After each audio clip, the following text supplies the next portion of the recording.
بسم الله. اول حاجه عملتها انا حطيت الصينيه على النار وحطيت فيها زيت وبصل. دلوقتي بقى هحمر البصل.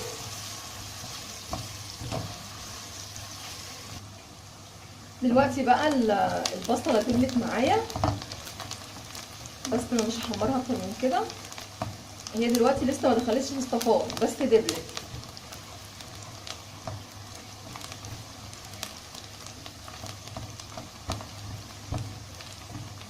بس كده هحط بقى السجق اللي معايا اهو. بسم الله.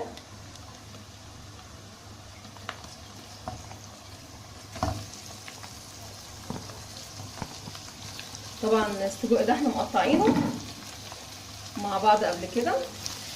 هقلب بقى السجق على البصل بالشكل ده.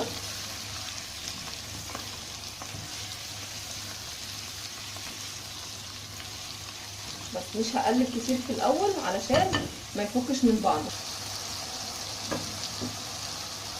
دلوقتي السجق اتشمع خالص معايا، مهما اقلب فيه خلاص بقى مش هيفك مني خالص بالشكل ده كده. كده بقى اتشمع اهو، بقى عامل زي الكفته.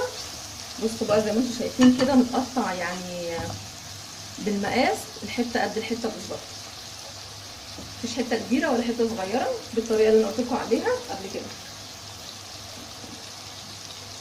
هنزل عليه بقى كمون وفلفل اسمر، مش هحط حاجه تاني. خلي بالكم ان السجق ده بيبقى متملح ومتبهر وفيه كل البهارات والملح بتاعه. يعني لما نحط عليه الطماطم وتستبك فيه هندوق الاول، لان محتاج ملح هنزود ملح، ما لقيناهوش محتاج ملح مش هنزود. خلي بالكم من النقطه دي. بس كمان مش هنزود ملح، هنزود شوربه دجاج.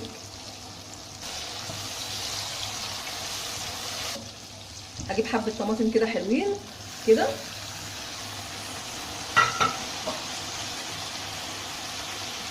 الطماطم دي هتستبك مع السجق كويس قوي بالشكل ده. هنقلب بقى. لو عاوزين تزودوا شطه زودوا، انا حطيت قرنين بس صغيرين لان الشطه دي حراقه. اللي عاوز يزود بقى شطه يزود براحته.